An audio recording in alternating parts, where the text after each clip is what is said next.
오늘 같이 봉독하실 말씀은 마태복음 말씀 우리 계속 큐티 본문 나누고 있는데 마태복음 8장 23절에서 34절까지 말씀 오늘 본문 말씀입니다. 마태복음 8장 23절 제가 봉독하고 34절까지 우리 한 절씩 교독하도록 하겠습니다. 배에 오르심에 제자들이 따랐더니 바다에 큰 돌이 일어나 배가 물결에 덮이게 되었을 때 예수께서는 주무시는지라. 그 제자들이 나와 깨우며 이르되 주여 구원하소서 우리가 죽겠나이다. 예수께서 이르시되 어찌하여 무서워하느냐 믿음이 적은 자들아 하시고 곧 일어나사 바람과 바다를 꾸짖으니 아주 잔잔하게 되거늘 그 사람들이 놀랍게 여겨 이르되 이가 어떠한 사람이기에 바람과 바다도 순종하는가 하더라. 그래서 건너편 가심에 귀신 들린 자들이 무덤 사이에서 나와 예수를 만나니 그들은 몹시 사나워 아무 그들에게로 지나갈 수 없을 지경이더라. 이에 그들이 소리질러 이르되 하나님의 아들이여 우리가 당신과 무슨 상관이 있나이까? 때가 이르기 전에 우리를 괴롭게 하려고 여기 오셨나이까 하더니 마침 멀리서 많은 돼지떼가 먹고 있는지라. 귀신들이 예수께 간구하여 이르되 만일 우리를 쫓아내시려면 돼지떼에 들여보내 주소서 하니 그들에게 가라 하시니 제자들이 나와서 온 때가 달로 내려라 바다에 들어가서 물에서 몰사거늘 치던 자들이 달아나 시내에 들어가 이 모든 일과 귀신 들린 자의 일을 고하니 온 시내가 예수를 만나려고 나가서 보고 그 지방에서 떠나시기를 간구하더라. 아멘. 하나님 말씀입니다. 마태복음 8장 오늘까지 같이 나누고 있는데요. 예수님께서 산 위에서 제자들에게 가르침을 주시고 내려오신 다음에 일어나는 그런 사건들 이야기가 소개되고 있습니다. 우리가 지금까지 보았던 것처럼 예수님께서 고통 가운데 있던 사람들을 고쳐주시는 그런 이야기가 쭉 소개가 되고 있죠. 주여 원하시면 저를 고쳐주실 수 있습니다. 이렇게 믿음으로 간구한 나병 환자를 예수님께서 고쳐주시고요. 또 중풍병으로 괴로워하고 있는 하인을 위해서 예수님께 찾아와 간구했던 백부장의 그 기도를 주님께서 들으시고 응답하셨고, 또 열병에 걸린 베드로의 장모, 귀신 들린 자, 병든 자들, 또 오늘 말씀에 나오는 그런 여러 가지 일들을 주님께서 역사하시는 것을 우리가 보았는데, 자, 이런 가운데 예수님께서 행하시는 일들을 많은 사람들이 보지 않았겠습니까? 근데 그 중에서 예수님을 따르겠습니다라고 하는 사람들이 생겨나기 시작했습니다. 그 중에 한 사람이 어제 본문에 나왔던 서기관이라고 하는 그런 사람인데, 서기관이 예수님께 얘기합니다. 선생님께서 어디로 가든지 제가 선생님을 따르겠습니다. 그때 이제 예수님께서 어제 뭐라고 하셨냐면, 여우도 굴이 있고 공중의 새도 거처가 있으되 인자는 머리 둘 곳이 없다. 어떻게 보면 동문서답과 같은 그런 말씀인데요. 자, 그런데 이 말씀은 예수님께서 앞으로 내가 인자가 머리 둘 곳이 없다, 내가 그런 삶을 살 것이다라고 하는 어떤 그런 말씀 내용이라기보다는 구체적으로 이제 예수님을 따르는 사람의 삶이 어떠한지를 보여주시는 그런 말씀이 아닐까 생각합니다. 예수님의 삶은 편안하고 안정적인 그런 삶이 아니죠. 고난, 희생이 따르는 십자가의 길을 걸어가는 것입니다. 따라서 그 예수님을 따르는 제자, 그 삶도 어떻게 되냐는 것이죠. 마찬가지 편안한 삶이 아니라 어떻게 보면 고난이 있는, 희생이 있는 그런 길이라는 것을 예수님께서 분명히 말씀하고 있는 것입니다. 따라서 이 서기관에게 인자는 머리 둘 곳이 없다 하신 것은 그에게 물어보는 거야. 네가 갈 길이, 나를 따르는 길이 이런 길인데 과연 네가 그래도 나를 따라올 수 있겠느냐, 이렇게 물으시는 것이죠. 주님은 오늘 우리에게도 이렇게 물어보신다라고 생각합니다. 나를 따르는 길 이런 길인데 정녕 나를 따라오겠느냐, 우리에게 물으시는 거예요. 우리는 종종 우리 인생의 어떤 편안함, 행복, 또 안정감, 자, 이런 것들을 우리 신앙의 목적으로 삼고 그것을 바라보고 나갈 때가 참 많이 있는 것 같아요. 자, 그런데 물론 그것이 틀리다는 얘기는 하고 싶지 않습니다. 맞아요. 주님께서 우리에게 그런 진정한 평안과 위로와 안정과 더 나아가서는 행복을 주시는 분이기 때문에 맞습니다. 하지만 그것은요, 주님께서 우리에게 주시는 것이고, 우리가 추구하고 우리가 붙잡고 우리가 목적으로 삼아야 될 것들은 그런 것들이 아니라는 거야. 우리가 거기에 조금 이 구분점을 두었으면 좋겠습니다. 여러분, 우리의 신앙은 다시 말씀드리지만 누구를 따르는 신앙, 어디에 목적을 두고 누구를 바라보는 신앙이 되어야 되냐면 바로 주님인 줄 믿습니다. 주님이 목적이 되는 신앙, 주님을 바라보고 주님을 따르는, 이것이 우리 여러분의 신앙 될 수 있기를 주님의 이름으로 간절히 축원합니다. 그래서 어려워도, 힘든 일이 있어도, 고난이 있어도 주님을 따르는 그 길을 내려놓는 것이 아니라, 포기하는 것이 아니라, 그럴 때일수록 더더욱 주님을 따르는, 주님을 붙잡고 주님과 동행하는 그런 신앙의 길을 걸어갈 수 있는 여러분 될 수 있기를 우리 주님의 이름으로 간절히 축원합니다. 그리고 그것이 우리 신앙의 진정한 기쁨이 되었으면 좋겠어요. 그리고 행복의 어떤 요소가 될 수 있기를 바랍니다. 힘들지만 그래, 나는 주님을 따르고 있다, 나는 주님을 붙잡는다, 나는 주님과 함께한다, 이 담대함, 이 믿음의 이 강건함, 자, 이것을 놓치지 않고 살아가시는 여러분 될 수 있기를 우리 주님의 이름으로 축복합니다. 자, 이런 맥락에서 이어지는 이야기가 무엇이냐면 두 가지 이야기가 나오는데, 저는 앞에 나오는 그 말씀을 좀 같이 나누고 싶은데요, 예수님께서 바다를 잠잠케 하시는 그 내용이 오늘 말씀에 소개되고 있지 않습니까? 제자들이 예수님을 따르게 되죠. 자, 그리고 예수님께서 타신 배에 이 제자들도 함께 이제 오르게 되는데, 그때 이제 갑자기 바다에 큰 폭풍이 몰아치게 되고 배가 침몰할 그런 위험한 순간을 맞이하게 됩니다. 그때 이제 이 제자들이 어떻게 하냐면 주무시고 계시던 예수님을 막 깨우면서 소리칩니다. 주여, 우리를 구원하소서. 근데 여기까지는 충분히 그럴 수 있죠. 우리를 살려달라고, 구원해달라고. 자, 그런데 그 다음 뭐라고 얘기냐면 우리가 죽겠나이다. 죽겠나이다. 죽게 생겼습니다. 그런 거죠. 여러분, 지금 잘 보시면 어떤 상황입니까? 지금 제자들은 누구를 따르고 있는 거예요? 예수님을 따르고 있습니다. 그리고 지금 예수님께서 타신 배에 제자들도 함께 타고 있다는 거예요. 조금 이상하죠. 배에 타고 있던 제자들 누구입니까? 조금 전만 해도 예수님께서 죽어가던 사람들을 고치시던 그 현장에 같이 있었던 사람들이 지금 이 제자들인 거예요. 질병이라고 하는 이 죽음의 이 폭풍이 막 몰아치는 그런 현장 속에서 하나님께서, 우리 주님께서 그 사람들을 고치시는, 살리시는 그런 사건을 목격한 그런 사람들, 그들이 바로 제자 아니겠습니까? 근데 정작 지금 어떻게 하고 있습니까? 자신들에게 이 죽음이라고 하는 이 폭풍이 몰아닥쳤을 때 뭐라고 지금 외치고 있는 거죠? 죽겠습니다. 죽을 것입니다. 지금 그렇게 외치고 있는 거예요.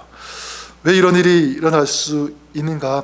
그들은 지금 예수님을 따르면서도 예수님께서 행하신 그 역사를 목격했음에도 불구하고 정작 그 예수님께서 행하신 그 역사가 자신들에게는 일어나지 않을 것이다, 그렇게 생각하고 있었던 것은 아닐까 생각합니다. 그들은 기적이 일어나는 현장에서는요, 감탄했을 거예요. 주님께서 대단한 놀라운 일을 행하신다. 자, 그런데 정작 그 일이 자기들에게도 일어날 것이라고 하는 것은 믿지 못하는 그런 상태에 있었다라고 볼 수 있는 것입니다. 자, 그러니까 막 폭풍이 몰아치니까 배가 뒤집힐 그런 상황에 일어나니까 지금 뭐에 휩싸여 있는 거죠?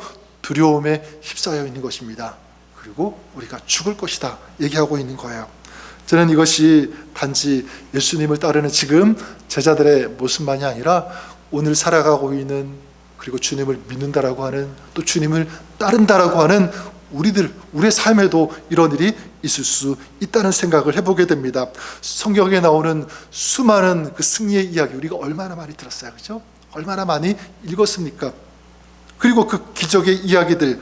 자, 그런데 우리는 종종 그 성경에 나오는 그 승리의 이야기들, 주님께서 이루신 그 이야기들이 그 먼 과거의 이야기고 다른 사람의 이야기고 나의 이야기는 되지 않을 것이다, 이렇게 생각할 때가 참 많이 있는 것 같아요. 간증을 들을 때도 마찬가지죠. 참 은혜는 받고 감동은 받지만 그것은 그 사람의 일이고 나와는 거리가 멀다, 이렇게 생각할 때가 있다는 것입니다. 여러분, 절대로 그렇지 않습니다. 또 그래서는 안 된다라고 생각해요. 여러분, 우리도 분명한 사실은 지금 제자들의 것처럼 또 예수님께서 고쳐주셨던 많은 사람들이 그 인생의 폭풍, 질병, 어려움들, 고난 가운데 있었던 것처럼 우리도 인생이라는 이 항해를 하면서 폭풍을 만나는 것은 부인할 수 없습니다. 있을 수밖에 없는 것이죠.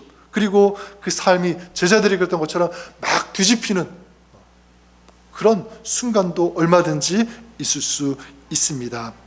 하지만 여러분, 그럴 때 우리가 진정 주님을 믿는 사람들이라면, 그리고 주님을 따르는 사람들이라면 우리에게 뭐가 있어야 되냐면 믿음이 있어야 되는 줄 믿습니다. 어떤 믿음이죠? 주님은 오늘도 우리와 함께하여 주신다. 주님은 오늘도 우리를 위해 싸워주신다. 우리를 위해서 일하신다. 그리고 주님은 우리의 생각을 넘어서 역사하시는 주님.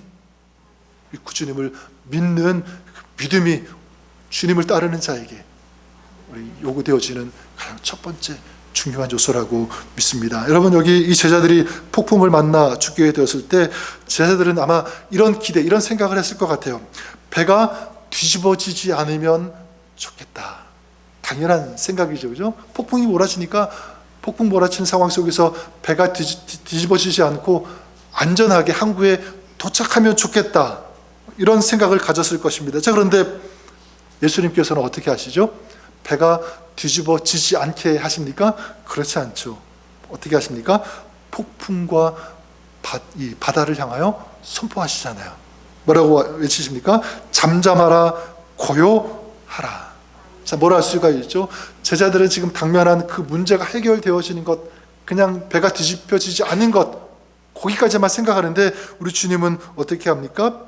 그 배가 뒤집어지게 하는 그 근본적인 그 원인, 그 문제의 그 궁극적인 그 원인을 예수님께서 어떻게 하신 거예요?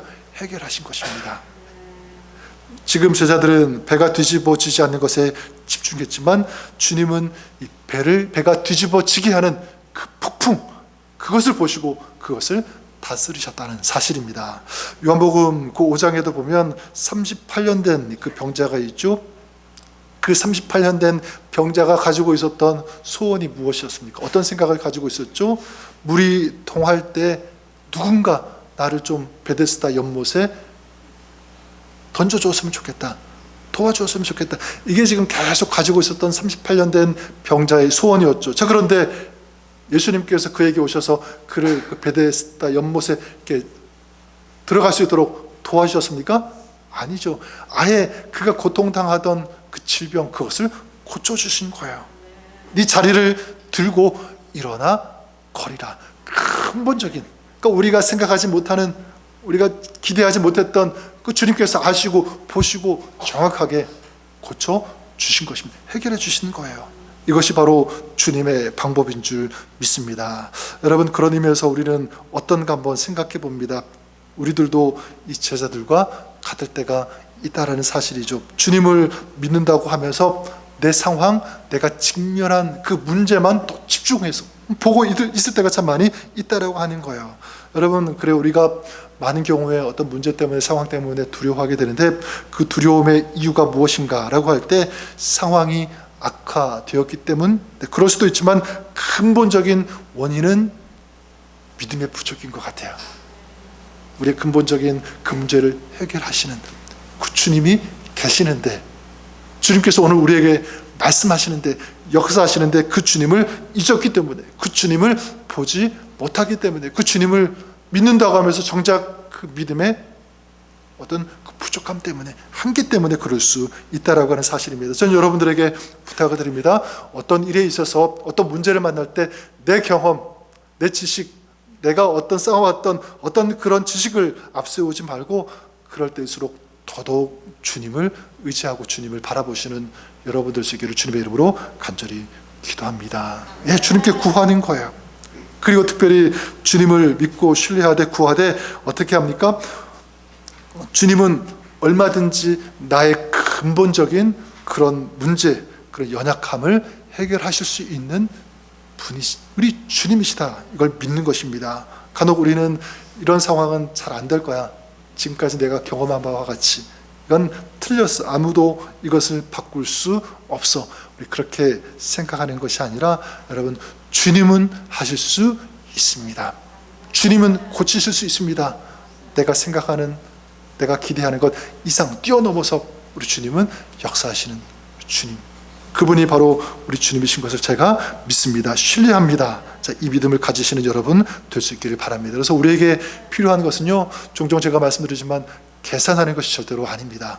내가 계산하는 것, 내가 생각하는 것, 그건 내려놓고 어떻게 합니까? 네, 믿음으로 주님 붙잡고 기도하는 것인 줄 믿습니다. 나는 부족하지만, 연약하지만 주님께서 우리 아까 기도했던 것처럼 저의 삶을, 우리의 가정을, 우리의 기업을, 직장을, 우리 공동체를 주님께서 이끌어 가실 것을 제가 믿습니다. 놀라운 하나님의 역사를 주님께서 그렇게 이루실 것을 제가 믿습니다. 또 우리 교회를 통해서 이루어 가실 그 하나님, 우리 가정을 통해서 이루어 가시는 그런 하나님을 바라보시는, 의심하지 않고 계산하지 않고 믿음으로 우리 주님 앞에 기도하며 주님을 붙잡는, 이것이 여러분의 신앙 될 수 있기를 우리 주님의 이름으로 간절히 축원합니다. 특별히 지금 상황도 어떤 인생의 폭풍 가운데 그런 상황을, 그런 시간들을 지나고 계시는 분들도 아마 있을 것입니다. 여러 가지 있을 수 있겠죠. 근데 여러분, 그런 상황 속에서도 오늘도 우리와 함께 하시는, 인생의 배 함께 타고 계시는 그 주님을, 또 주님이 계심을 우리가 잊지 않고 기억할 수 있기를 바랍니다. 그리고 주님께 기도하십시오. 내가 사망의 음침한 골짜기로 다닐지라도 주님은 나와 함께 하십니다. 나를 도와주십니다. 주님께서 그 인생의 폭풍 다스리시고 잠잠하게 하실 수 있는 분이 나의 하나님이심을 제가 믿습니다.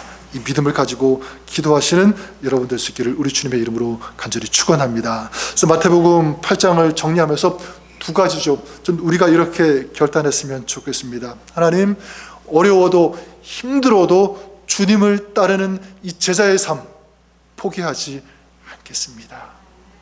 이게 첫 번째고요. 두 번째는 무엇입니까?